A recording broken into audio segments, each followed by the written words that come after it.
नाजरीन, तरबूज कम वक्त में ज़्यादा मुनाफा देने वाली फसल है। आज की इस वीडियो में हम तरबूज की मुकम्मल पैदावारी टेक्नोलॉजी को डिस्कस करेंगे। देखेंगे कि तरबूज का वक्ती काश्त कौन सा है, कौन सी ज़मीन में तरबूज काश्त करना चाहिए, बीज की कितनी मिकदार चाहिए होती है, मल्चिंग कैसे करनी है, तरीक़ा काश्त कौन सा है, कौन कौन सी खादें इस्तेमाल करनी हैं, आपाशी कब कब करनी है, तरबूज की बीमारियों को कैसे कंट्रोल करना है, तरबूज की जो सबसे बड़ी प्रॉब्लम के इसका फल फट जाता है, इसको कैसे कंट्रोल करना है, फ्रूट फ्लाई और थ्रिप्स को कैसे कंट्रोल करना है, और आखिर में हम देखेंगे कि 1 एकड़ से कितनी पैदावार हासिल की जा सकती है। सबसे पहले बात करते हैं वक्त काश्त की। वक्त काश्त की बात की जाए तो तरबूज की अगेती काश्त नवंबर, दिसंबर और जनवरी में कर ली जाती है। नवंबर दिसंबर में काश्त करने के लिए प्लास्टिक टनल या लो टनल का होना जरूरी है, क्योंकि इस वक्त दर्जा हरारत इतना कम होता है कि टनल के बगैर बीज का उगाव नहीं होता है। तरबूज की मौसमी काश्त फरवरी और मार्च में की जाती है। मौसमी काश्त ओपन फील्ड में की जाती है, यानी बीज को बगैर टनल के डायरेक्ट जमीन में लगाया जाता है। क्योंकि इस वक्त दर्जा हरारत बढ़ चुका होता है, तरबूज के बीज को उगाव के लिए कम अज कम 20 सेंटीग्रेड टेम्परेचर की जरूरत होती है। अब बात करते हैं कि तरबूज की काश्त के लिए कैसी जमीन होनी चाहिए। तरबूज को कलराठी जमीन के अलावा हर तरह की जरखेज जमीन में कामयाबी से काश्त किया जा सकता है। शरह बीज की बात की जाए तो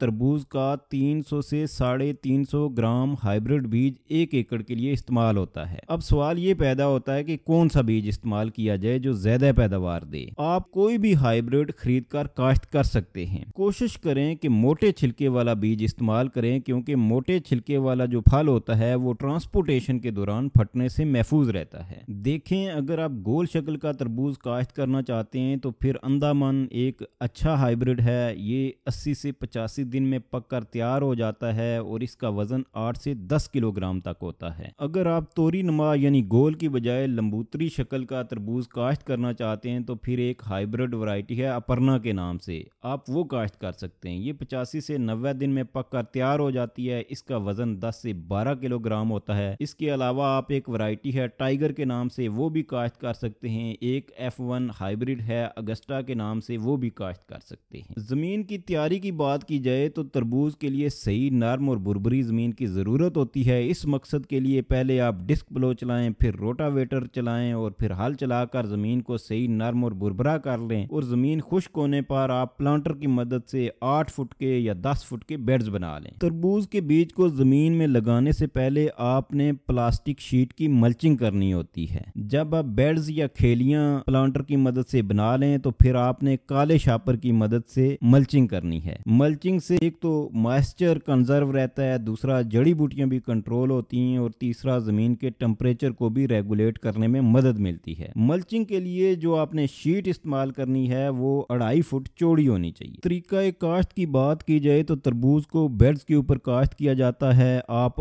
प्लांटर की मदद से 8 फुट का बेड बना लें और बेड्स के दोनों किनारों पर 1.5 फुट के फासले पर बीज लगा दें। यानी तरबूज में पौधे से पौधे या बीज से बीज का जो फासला होगा वो 1.5 फुट यानी 18 इंच होगा। तरबूज में खादों के प्लान की बात की जाए तो सबसे पहले बात करते हैं बेसल डोज की, यानी बजाई के वक्त कौन सी खादें इस्तेमाल करनी है। बजाई के वक्त आप 2 बोरी DAP और 1 बोरी SOP इस्तेमाल करें। अगर आप कम खाद इस्तेमाल करना चाहते हैं तो फिर 1 बोरी DAP बजाई के वक्त लाजमी इस्तेमाल करें। इसके बाद दूसरे पानी के ऊपर आपने 12 किलोग्राम यूरिया फ्लड करना है। यूरिया का ज्यादा इस्तेमाल नहीं करना। ज्यादा इस्तेमाल करने से आपकी फसल वेजिटेटिव ग्रोथ की तरफ चली जाएगी और आपकी फसल फल उठाने में ताखीर कर देगी। जब आपकी फसल फल उठा ले तो फिर आपने 12 किलोग्राम फी एकड़ के हिसाब से पोटाश फ्लड करना है और इस पोटाश की डोज को आपने 10 दिन के वक्फे से दोहराना है और इस दौरान आपने 2 किलोग्राम फी एकड़ के हिसाब से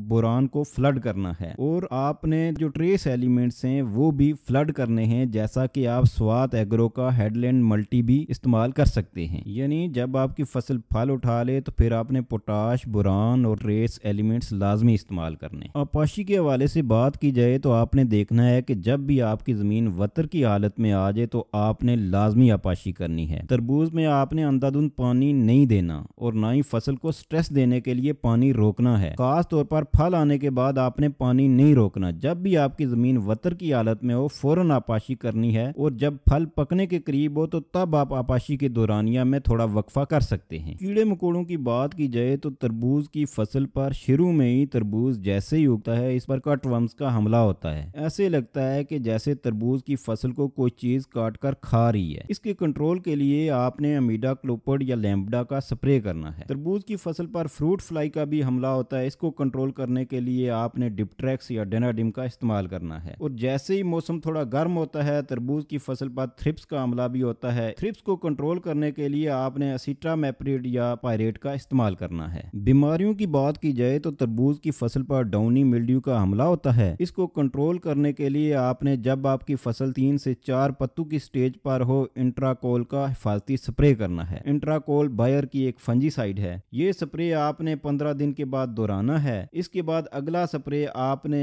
मेलोडी ड्यू का करना है। इसी तरह इसको भी आपने दोहराना है। एक ही स्प्रे आपने बार बार इस्तेमाल नहीं करना। अगर एक ही स्प्रे बार बार इस्तेमाल करेंगे तो बीमारी अपने अंदर रेजिस्टेंस पैदा कर लेती है। लिहाजा आपने फंजीसाइड्स को बदल बदल कर स्प्रे करना है ताकि आपकी फसल बीमारियों से महफूज रहे। इसके अलावा तरबूज की फसल पर डाउनी मिल्ड्यू का हमला हो सकता है। इसको कंट्रोल करने के लिए आप बायर का एक प्रोडक्ट है नटीवो उसे इस्तेमाल कर सकते हैं या फिर स्वात एग्रो की एक फंजीसाइड है टॉप कार्ड उसका भी स्प्रे आप कर सकते हैं। तरबूज में एक बड़ा मसला है फ्रूट क्रैकिंग का यानी फल के फटने का। तरबूज का फल 3 वजूहात की बिना पर फटता है। पहली वजह पानी की कमी है। तरबूज की फसल में फल आने के बाद आपने पानी की कमी नहीं आने देनी। अगर सूखा होगा यानी पानी की कमी होगी तो तरबूज का छिलका सख्त होगा और अंदर से पानी के प्रेशर की वजह से फल फट जाएगा। दूसरी वजह फल बनने के दौरान अंधाधुंध पेस्टिसाइड्स का इस्तेमाल है। लिहाजा आपने पेस्टिसाइड्स को हमेशा जरूरत के वक्त ही इस्तेमाल करना है। तीसरी वजह बोरान की कमी है। इस कमी को पूरा करने के लिए आपने फल आने के बाद 2 किलोग्राम फी एकड़ के हिसाब से बोरान को फ्लड करना है। बोरान आप स्प्रे भी कर सकते हैं। स्प्रे के लिए आप स्वात एग्रो की बोडेक्स सुपर इस्तेमाल कर सकते हैं। पैदावार की बात की जाए तो तरबूज की हर बेल के ऊपर 2 से 3 फल लगते हैं। तरबूज की 2 चनाइयां होती हैं। पहली चनाई भरपूर होती है और दूसरी चनाई थोड़ी कम होती है। पहली चनाई से तकरीबन 400 से 500 मन तरबूज की फी एकड़ पैदावार हासिल की जा सकती है, जबकि दूसरी चनाई में 200 से 250 मन फी एकड़ तरबूज हासिल होता है। इस तरह अगर तमाम कल्चरल प्रैक्टिसेस को अपनाया जाए तो 700 से 800 मन फी एकड़ पैदावार हासिल की जा सकती है।